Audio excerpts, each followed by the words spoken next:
Hello नमस्ते, स्वागत है आप सभी लोगों का आपकी अपनी टाइम्स ऑफ नॉलेज फैमिली में। दोस्तों यहाँ पर हम लोगों के पास DFCCIL dedicated freight corridor corporation of India limited की तरफ से वैकेंसी आ चुकी है। और काफ़ी टाइम से आप लोग बोल रहे थे कि कब निकलेगा रिक्रूटमेंट, तो फाइनली निकल चुका है। यहाँ पर ITI डिप्लोमा और डिग्री वालों के लिए यहाँ पर रिक्रूटमेंट है। तो इंजीनियर्स जितने भी हैं डिप्लोमा डिग्री और ITI वाले हैं उन लोगों को यहाँ पर अच्छा मौका मिला है। और काफ़ी अच्छी कुछ हद तक वैकेंसीज हैं, किसी चीज़ में कम है, बट हाँ ओवरऑल देखा जाए तो काफ़ी अच्छा मौका है आपके पास, अपॉर्चुनिटी है। तो हम सारी चीज़ें इन डिटेल में यहाँ पर सारी चीज़ें नोटिफिकेशन के बारे में देखने वाले A to Z आपके सारे सवाल यहाँ पर हम क्लियर कर देंगे। तो वीडियो एंड तक जरूर देखिएगा, तभी आपको सारी चीज़ समझ में आएगी। बाकी कमेंट सेक्शन ओपन है, तो कमेंट सेक्शन में आके आप कुछ पूछ सकते हैं इससे रिलेटेड। और दूसरी बात, टेलीग्राम ग्रुप ज्वाइन नहीं किया है तो टेलीग्राम ग्रुप ज्वाइन कर लीजिए, वहाँ पर सारे डिस्कशन आप लोग कर सकते हैं। तो जितने भी आप कैंडिडेट्स हैं जो तैयारी कर रहे हैं गवर्नमेंट जॉब्स की, तो आप टेलीग्राम ग्रुप पर भी आ जाइए। तो यहाँ पर हम स्टार्ट करते हैं इस रिक्रूटमेंट को पढ़ना, और यहाँ पर A to Z हम इन ब्रीफ में सारी चीज़ें देखेंगे जो जो ज़रूरी हैं और जो जो आपको जानना ज़रूरी है वही हम यहाँ पर चीज़ें देखेंगे। तो पहले हम सबसे पहले डेट्स देख लेते हैं। तो इंपॉर्टेंट डेट्स आपके सामने जो हैं वो ये है कि आपकी 24 अप्रैल यानी 24 अप्रैल से आपके यहाँ पर फॉर्म फिलिप चालू हो चुकी है, और यहाँ पर आप फॉर्म फिल कर सकेंगे। और लास्ट डेट यहाँ पर एप्लीकेशन की बोली है, जो ऑनलाइन रजिस्ट्रेशन की वो आपकी बोली है 23 मार्च यानी 23 मई 2021 को रात 11:45 तक आप लोग यहाँ पर ऑनलाइन रजिस्ट्रेशन और एप्लीकेशन भर पाएंगे, सबमिट कर पाएंगे। ठीक है, यहाँ पर कुछ डेट एक और दे रखी है, एग्जामिनेशन की टेंटेटिव डेट्स दे रखी है, जो कि जून 2021 में आपकी लगभग होने के चांसेस है। जो डेट इनकी रहेगी CBT या फिर एक शिफ्ट में, 2 शिफ्ट में, 2 दिन, 3 दिन, 4 दिन, जैसा भी रहता है वो लोग आपको टाइम टू टाइम अपडेट कर देंगे वेबसाइट पर। तो वो चीज़ हमें बाद में पता चल जाएगी। तो अब यहाँ पर एप्लीकेशन फॉर्म भरने से पहले A to Z सारी जानकारी देख लीजिए। हम अब यहाँ पर वैकेंसी और एजुकेशनल क्वालिफिकेशन देखेंगे। एसेंशियल क्वालिफिकेशन क्या आपसे मांगा गया है, किस वैकेंसी के लिए, किस पोस्ट के लिए। तो ध्यान से सुनिएगा सारी चीज़ें, और मैं यहाँ क्लियर करूंगा डिग्री डिप्लोमा वाले एक साथ भर सकते हैं या नहीं, ITI में डिप्लोमा भर सकते हैं, ये सारे सवाल यहाँ पे क्लियर करूंगा। तो सुनते चलिए। सबसे पहले जूनियर मैनेजर सिविल वाले मांगे गए हैं। तो जूनियर मैनेजर जो सिविल है उसमें 31 वैकेंसी है, 31 वैकेंसी, जिसमें आपको डिग्री मांगी गई है। यहां पर डिप्लोमा वाले एलिजिबल नहीं होंगे और ITI वाले नहीं होंगे, तो सिर्फ डिग्री वाले कैंडिडेट्स के लिए वैकेंसी रहने वाली है। पोस्ट कोड 11 है। अब इस चीज को मैं पूरा बताने से पहले बता दूं, अलग अलग पोस्ट है। जैसे कि आप सिविल वाले हैं तो आप इस पोस्ट के लिए भी भर सकते हैं, डिप्लोमा वाले भी भर सकते हैं, और वो अलग अलग पोस्ट है। तो उसमें ऐसा है कि आपको हर किसी के लिए एक सेपरेट फॉर्म भरना पड़ेगा। मतलब एक फॉर्म में आप सिर्फ एक ही पोस्ट कोड से भर सकेंगे। आपको अगर 2 वैकेंसी के लिए अप्लाई करना है तो आपको दूसरा फॉर्म भरना पड़ेगा अलग से, उस अलग पोस्ट कोड के लिए। ये चीज ध्यान रखिएगा। यहां पर अब देखिए जूनियर मैनेजर है सिविल का। अब कुछ चीजें हैं जरूरी, देखिए CBT होगा, किसी में डॉक्यूमेंट वेरिफिकेशन होगा, किसी में यहाँ पर CBT के बाद एक और स्टेज रहेगी। ठीक है, किसी में इंटरव्यू होगा। तो ये सारी चीजें हम देखेंगे, तो पूरा सुनिएगा जरूर, देखिए स्किप मत कीजिए, कुछ चीजें बीच में मिस हो जाएंगी नहीं तो। यहाँ पर सिविल की बात करूँ तो सिविल में आपको बता दिया मैंने, डिग्री देखिए 60% मिनिमम यहाँ पर एग्रीगेट मार्क्स यहाँ पर मांगे गए। अब junior manager operation and BD की बात करते हैं, तो यहाँ पर वैकेंसी आपकी 77 है। काफी अच्छी नंबर ऑफ वैकेंसीज यहाँ पर आपके सामने है। और मेडिकल स्टैंडर्ड यहाँ पर A2 दे रखा है। देखिए जो इंडियन रेलवे का मेडिकल स्टैंडर्ड होता है वो यहाँ पर A2 आपको यहाँ पर प्रोवाइड कर रखा है। उसके लिए हम A3 देखें अगर यहाँ पर, तो A3 आपके लिए प्रोवाइड कर रखा है सिविल वाले के लिए, और इसमें यहाँ पर A2 प्रोवाइड कर रहा है। तो ये चीज आप मैनुअल पढ़ेंगे तो उसमें आपको दिख जाएगी कि A2 category, A1 category, A3 category में क्या क्या रिक्वायरमेंट्स होती हैं। ठीक है, तो मेडिकल स्टैंडर्ड उसके अकॉर्डिंग रहेगा। यहाँ पर इसेंशियल एजुकेशन क्वालिफिकेशन जो मांगी गई है वो बोला गया है 2 year MBA, PGDBA, PGDBM, PGDM in marketing, business, operation, customer relation, finance from recognised institute, और 60% एग्रीगेट मार्क आपके होने चाहिए। तो ये यहाँ पर मांगा गया है। अब मैकेनिकल के लिए जूनियर मैनेजर की वैकेंसी 3 है, काफी कम है। तो यहाँ पर और सारी देखिए वर्टिकल रिजर्वेशन UR के लिए यहाँ पर फाइट कर पाएंगे आप इस वैकेंसी पर। तो यहाँ पर भी 83 कैटेगरी दे रखा है। अब साथ में देखिए यहाँ पर एजुकेशन क्वालिफिकेशन की बात करूँ तो यहाँ पर इक्विवेलेंट ब्रांचेस भी दे रखी है, जैसे कि आपकी डिग्री होनी चाहिए। देखिए जूनियर मैनेजर में डिग्री ही मांगी गई है, डिप्लोमा ITI वाले अप्लाई नहीं कर पाएंगे।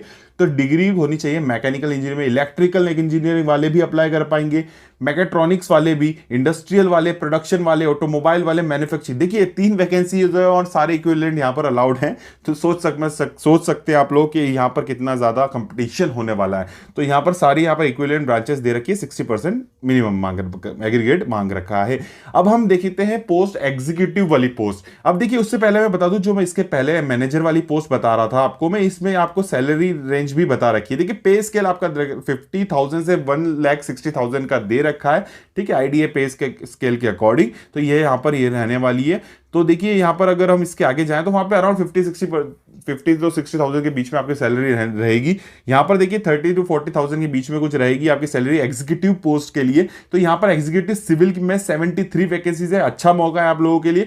पर यहाँ पर देखिए डिप्लोमा सिविल इंजीनियरिंग बोला है, diploma civil engineering transportation, civil engineering construction, civil engineering public health, तो इक्विवेलेंट भी यहाँ पर मांगा गया है।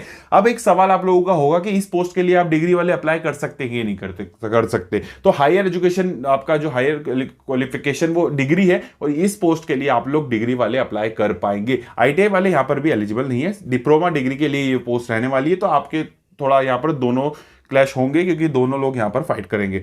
तो देखिए अब यहां पर A3 कैटेगरी दे रखी है मेडिकल स्टैंडर्ड की। अब आगे अगर मूव ऑन करें तो एग्जीक्यूटिव इलेक्ट्रिकल की बात करते हैं। तो इलेक्ट्रिकल में भी देखिए 42 नंबर ऑफ वैकेंसीज है, A3 कैटेगरी दे रखी है। अलग अलग क्राइटेगरी वाइज वैकेंसी आपके सामने है, मैं रीड नहीं करूंगा, टाइम ज्यादा हो जाएगा। अब यहाँ पोस्ट कोड 22 है। एजुकेशन क्वालिफिकेशन की बात करूं तो यहाँ पर 3 साल का डिप्लोमा मांगा गया है। इक्विवेलेंट आपके इलेक्ट्रिकल के साथ साथ काफी चीजें देखिए, इलेक्ट्रॉनिक्स, पावर सप्लाई, इंस्ट्रूमेंटेशन आपके सामने है, आपको दिख रहा है, मुझे पढ़ने की जरूरत नहीं है। 60% यहाँ पर भी एग्रीगेट मांगा गया है। साथ में आपको बता दूं कि यहाँ पर डिग्री वाले भी अप्लाई कर सकते हैं। अब एग्जीक्यूटिव सिग्नल एंड टेलीकम्युनिकेशन में 87 वैकेंसीज है। ऑब्वियसली रेलवे में इनका रिक्वायरमेंट अच्छा होता है, इसलिए वैकेंसी भी थोड़ी ज्यादा दूसरों से कंपेरिजन में मिल रही है। यहाँ पर भी डिग्री वाले अप्लाई कर सकते हैं। डिप्लोमा 3 इयर्स यहाँ पर मांगा गया है। इलेक्ट्रिकल इलेक्ट्रॉनिक्स, आपको काफी ज्यादा इलेक्ट्रॉनिक्स और सिग्नल एंड टेलीकम्युनिकेशन वाले ब्रांचेस भी यहाँ पर एलिजिबल है, जो इक्विवेलेंट होती हैं आपकी इलेक्ट्रॉनिक्स से। तो वो देखिए आपके सामने है, तो काफी ब्रांचेस यहाँ पर एलिजिबल हैं। बाकी आगे बात करें तो A3 यहां पर भी कहा गया है। इसके बाद अगर हम एग्जीक्यूटिव ऑपरेशन एंड BD में बात करें तो यहां पर भी ग्रेजुएशन मांगा गया है, किसी में भी हो सकता है। आपका 237 वैकेंसीज है, काफी ज्यादा नंबर ऑफ वैकेंसी आपके सामने दिख रही है, 237। यहां पर किसी भी ग्रेजुएशन वाले को यहां पर एलिजिबल है, कह रखा है यहां पर graduation with not less than 60%, 60% जो ऊपर होगा आप अप्लाई कर सकेंगे। एग्जीक्यूटिव मैकेनिकल में बात करें तो 3 वैकेंसी यहां पर भी है। तो यहां पर डिप्लोमा वाले अप्लाई कर सकते हैं, डिग्री वाले अप्लाई कर सकते हैं, आपके सामने ब्रांचेस है। A3 कैटेगरी यहां पर भी मांगी गई है। अब हम पोस्ट जूनियर एग्जीक्यूटिव की बात करते हैं और नीचे आ जाते हैं एग्जीक्यूटिव के। तो यहां पर 25 से 30,000 के लगभग आपकी सैलरी रहेगी, और ये 25 से 85,000 टू 68,000 का स्केल दे रखा है। तो 25 से 35,000 के बीच में लगभग आपकी सैलरी बनेगी। और यहाँ पर एग्जीक्यूटिव इलेक्ट्रिकल में अच्छी वैकेंसीज है, 135 नंबर ऑफ वैकेंसीज है। बट यहाँ पर ध्यान रखिए, डिग्री डिप्लोमा वाले अप्लाई नहीं कर पाएंगे, क्योंकि यहाँ पर मैट्रिकुलेशन मांगा गया है। पहले तो 10th में आपके 60% होना चाहिए, साथ में आपको 2 ईयर्स का यहाँ पे ITI मांगा गया है। देखिए ITI आपका यहाँ पर SCVT NCVT ये सब अप्रूव्ड होना चाहिए। तो ये चीजें आपके 2 ईयर्स का आपका मिनिमम ITI ड्यूरेशन मांगा गया है, वो भी 60% के साथ। तो आप ध्यान रखिए, डिग्री डिप्लोमा वालों के लिए ये वाली पोस्ट नहीं है। जूनियर एग्जीक्यूटिव यहाँ पर सिग्नल एंड टेलीकम्युनिकेशन की बात करें तो 147 वैकेंसीज यहाँ पर है। अच्छी ITI ट्रेड वाले अप्लाई कर सकेंगे। ट्रेड आपके सामने, जितनी भी ट्रेड है आप लोग यहाँ पर अप्लाई कर पाएंगे। 60% मिनिमम यहाँ पर भी मांगा गया है। देखिए मेडिकल स्टैंडर्ड इसमें अगर ऊपर वाले की बात करें तो इलेक्ट्रिकल में A2 कैटेगरी थी, यहाँ पर मेडिकल स्टैंडर्ड B1 कैटेगरी है, junior executive signal and telecommunication में। अब एक यहाँ पर और देखें तो ऑपरेशन BD में जूनियर एग्जीक्यूटिव की बात करें 225 वैकेंसी है, काफी अच्छी वैकेंसी है। A2 कैटेगरी मांगी गई है मेडिकल में। और एजुकेशन क्वालिफिकेशन की बात करें तो 60% यहाँ पर भी कहा गया है। 2 ईयर ड्यूरेशन कोर्स आपका किसी भी आपका ITI अप्रूव्ड होना चाहिए, और मैट्रिकुलेशन में 60% होना चाहिए। या फिर यहाँ पर एक एक्स्ट्रा चीज है, ग्रेजुएशन किसी भी डिसिप्लिन में हो तो ग्रेजुएशन वाले भी अप्लाई कर पाएंगे। तो ग्रेजुएशन वाले जितने भी है आप लोग इस पोस्ट के लिए अलग से अप्लाई कर सकते हैं, किसी भी चीज में आपने ग्रेजुएशन किया हो। प्लस ITI वाले तो अप्लाई कर ही पा रहे हैं। डिग्री डिप्लोमा वाले जहां जहां पर ग्रेजुएशन अप्लाई, जैसे इसमें तो ग्रेजुएशन अप्लाई है तो अप्लाई काफी लोग कर सकते हैं। बाकी जहां जहां ग्रेजुएशन अप्लाई नहीं बोला गया है, जैसे काफी ऊपर वाली ब्रांचेस हमने रीड करी हैं, वहां पर सिर्फ और सिर्फ ITI वाले अप्लाई कर पाएंगे। आई होप आप लोगों को समझ में आ रहा होगा। एट लास्ट यहाँ पर लास्ट वाली देख लेते हैं मैकेनिकल की। तो मैकेनिकल की बात करूं तो यहाँ पर 14 वैकेंसीज हैं, और यहाँ पर 2 ईयर डिप्लोमा यहाँ पर ITI ड्यूरेशन कोर्स मांगा गया है। इसके बाद ITI approved SCVT CBT and NCBT भी यहाँ पर उसके अप्रूव्ड वाली सारी चीज़ें यहाँ पर क्वालिफिकेशन मांगी गई है। देखिए ब्रांचेस जो है इसमें ट्रेड कहते हैं, तो ट्रेड जितनी भी है वो आपके सामने लिखी हुई है, तो आप देख लीजिएगा 60% यहाँ पर भी मांगा गया है। ठीक है, यहाँ पे उसके बाद हम आगे देखते हैं कुछ ज़रूरी चीज़ें, जैसे मैंने बता दिया कहाँ डिग्री वाले अप्लाई कर सकते हैं, कहाँ डिप्लोमा डिग्री वाले, और कहाँ आईटीआई वाले, और कहाँ ग्रेजुएशन वाले, वो चीज़ें यहाँ पर लिखी भी है, तो मैंने आपको पहले ही बता दी। अब एक और चीज़ है, एजुकेशन क्वालिफिकेशन जो लास्ट डेट है फॉर्म सबमिट का उसके पहले हो जाना चाहिए। देखिए उसके बाद कभी भी होता है उनसे उनको लेना देना नहीं, उससे पहले ही आपका होगा तो ही आप एलिजिबल, ये इन्होंने साफ लाइन लिख रखी है आपके सामने, यहाँ पर आप रीड करेंगे तो मिल जाएगी। एज लिमिट की बात करें तो देखिए जूनियर मैनेजर के लिए 27 साल मैक्सिमम है, 18 से 27 है, एग्जीक्यूटिव के लिए 18 से 30 है, और जूनियर एग्जीक्यूटिव के लिए यहाँ पर 18 से 30 है। और यहाँ पर एज रिलैक्सेशन भी है, ओबीसी को 3 साल, एससी एसटी को 5 साल, और बाकी और भी कैटेगरी में आप आते हैं तो और यहाँ पर आपके अलग अलग एज रिलैक्सेशन में है। सर्टिफिकेशन आपके सामने है, देखिए फाइनेंशियल ईयर जिस ईयर में नोटिस आया उस ईयर से 2020-2021 का आपका ओबीसी ईडब्ल्यूएस होना चाहिए, यहाँ पर लिखा हुआ है। उसके साथ साथ आपका सर्टिफिकेशन आपका एससी एसटी का भी मांगा गया है। तो ये सारे अप्रूव्ड आपके जितने भी फॉर्मेट है इसमें नीचे दे रखे हैं, फॉर्मेट के अकॉर्डिंग आप लोगों के बने होने चाहिए। ठीक है, तो कोई दिक्कत वाली बात नहीं, कुछ दिक्कत हो सर्टिफिकेट से रिलेटेड काफ़ी चीज़ें हम पहले भी क्लियर कर चुके हैं, वीडियो देख लीजिएगा, नहीं तो टेलीग्राम पे आ जाइएगा। यहाँ पर आगे हम और मूव करें तो देखिए आगे यहाँ पर हम अब देखिए ज़्यादा इंपॉर्टेंट चीज़ अब आती है हमारे पास, सिलेबस और हमारा एग्जामिनेशन पैटर्न। तो देखिए किस तरह का यहाँ पर एग्जामिनेशन पैटर्न रहेगा वो बता दूं, तो देखिए सब में सबसे पहले बता दूं कि 120 क्वेश्चंस रहने वाले हैं, 1/4 यहाँ पर नेगेटिव मार्किंग रहेगी, और अलग अलग सेक्शन वाइज अलग अलग चीजें। तो हम पहले यहाँ पर कुछ चीजें देख लेते हैं उससे पहले कि देखिए सीबीटी किस किस में होगा। सब में सीबीटी होने वाला है, ये राइट सब में लगा हुआ है सारी पोस्ट में। कंप्यूटर बेस्ड एप्टीट्यूड है सीबीएटी जो होने वाला है, सीबीएटी सिर्फ और सिर्फ एक ही में होगा, वो होगा आपका एग्जीक्यूटिव ऑपरेशन इन बीडी में। इसके बाद डॉक्यूमेंट वेरिफिकेशन सबका होगा। इंटरव्यू की बात करें तो इंटरव्यू आपके लिए पोस्ट कोड जो थी आपके जूनियर मैनेजर वाली जितनी भी थी, सिविल ऑपरेशन बीडी और मैकेनिकल वाली, उनमें तीनों में इंटरव्यू रहेगा, और मेडिकल तो सब में ही रहने वाला है कैटेगरी, क्योंकि उसमें दे रखी थी अलग ही। तो यहां पर इंटरव्यू उन 3 में रहेगा। अब स्कीम ऑफ एग्जामिनेशन जैसे मैंने बताया 2 घंटे का पेपर होगा, 1/4 नेगेटिव मार्किंग और 120 क्वेश्चन होंगे। अब किस तरह से क्वेश्चन आने वाले, क्या सिलेबस है वो नीचे आपको दे रखा है, मैं पूरा रीड नहीं करूंगा पर आपको बता दूं कि नीचे आप आएंगे तो उससे पहले हम देख लें कि यहाँ पे एप्लीकेशन फीस जो है आपको, देखिए आप यूआर ओबीसी या ईडब्ल्यूएस वाले हैं तो आप सब लोगों को फी भरनी है, उससे अलावा कैटेगरी आपकी आती है तो आप लोगों को फी नहीं भरनी है। जैसे कि आपको यहाँ पर बता रखा है दूसरी कैटेगरी वालों को यहाँ पर फी नहीं भरनी है, तो उनके लिए फी नहीं लगेगी। और यहाँ पर देखिए जूनियर मैनेजर के लिए 1000 रुपये है, 1000 रुपीज, एग्जीक्यूटिव के लिए 900 रुपीज एंड जूनियर एग्जीक्यूटिव के लिए 700 रुपीज यहाँ पर फी दे रखी है। यहाँ पर आगे हम अगर बढ़े तो आगे देखिए यहाँ पर ऑनलाइन फॉर्म की यहाँ पर प्रोसेस बता रखी है, प्रोसेस देख लीजिएगा, अगर दिक्कत आए तो पूछ लीजिएगा। हमको सिलेबस देखना था तो सिलेबस हम देख लेते हैं लास्ट में। तो सिलेबस के पहले यहाँ पे देखिए सारे फॉर्मेट्स दे रखे हैं, फॉर्मेट्स आपको बताया जैसे मैंने नीचे सब दे रखे हैं, सिलेबस भी नीचे ही दिया है तो आप रीड करेंगे। देखिए यहाँ पर अलग अलग पोस्ट कोड के अलग अलग टाइप्स यहाँ पे दे रखा है। जैसे पार्ट 1 रहेगा आपका सिविल जो जूनियर मैनेजर है, जिसमें आपका सीबीटी होगा, इंटरव्यू भी होगा, डीवी भी होगा, मेडिकल स्टैंडर्ड के अकॉर्डिंग मेडिकल है, और वहाँ पर आपका सीबीएटी नहीं है जैसे कि हमने देखा ऊपर। तो यहाँ पर पार्ट 1 रहेगा, एक पेपर में पार्ट 1 रहेगा जिसमें 24 क्वेश्चन होंगे, general knowledge general aptitude reasoning होगा उसमें।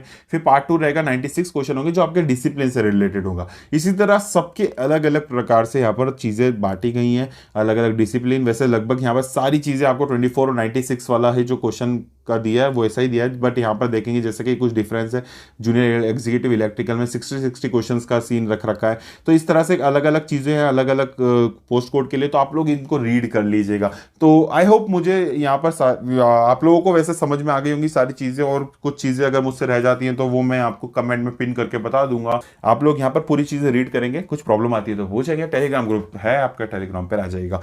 तो यहाँ पर वीडियो लंबा नहीं करते हैं, तो आई होप आप लोग सभी लोग अच्छे होंगे और अच्छे रहिए, अच्छा खाना खाएंगे, अच्छा पानी पिएंगे, अपनी सेहत का ध्यान रखिए, क्योंकि एग्जाम टाइम चल रहा है यार, इस टाइम पे बीमार नहीं होना है। बीमार हो गए सारी मेहनत वेस्ट हो जाएगी, और एग्जाम के लास्ट में अंडर रेस्ट नहीं होना है। अपने आप को बिल्कुल प्रॉपरली रिलैक्स होकर पढ़िएगा, नहीं तो इतनी मेहनत करने साल भर से आखिरी दिनों में अगर बीमार हो जाते हैं और एग्जाम पे उसका फर्क पड़ जाता है तो सोचिए आपको कितना नुकसान झेलना पड़ सकता है। तो थोड़ा सा इस चीज़ का ध्यान रखें, जब तक आप सिलेक्शन नहीं मिल जाता कहीं पर भी, आप लोगों को बिल्कुल डेडिकेशन के साथ सारी चीज़ें करते रहनी है। और मैं तो आपके साथ हमेशा हूँ, और सारी चीज़ें चल रही हैं यार, साथ में कर रहे हैं, करते रहेंगे, पूरी मेहनत करेंगे, आप लोग सारी चीज़ें करेंगे यहाँ पर और अच्छे से करेंगे बिल्कुल। और अच्छी फैमिली बनाना चाहता था, और फाइनली यहाँ पे अच्छी फैमिली है। टाइम्स ऑफ नॉलेज सभी लोग अच्छे हैं, सभी लोग यहाँ पर मेहनत करते हैं और बिल्कुल सपोर्टिव है। तो एक अप्रिसिएशन आप लोगों के लिए बनता है। And thank you for supporting each other. ठीक है, यहाँ पर एक दूसरे का साथ ऐसे ही देते रहिए और यूनाइटेड रहिए। तो मिलता हूँ नेक्स्ट वीडियो में इसी जगह पर आपकी अपनी फैमिली में। जब तक के लिए विदा लेता हूँ आप सभी लोगों से। जय हिंद, वंदे मातरम।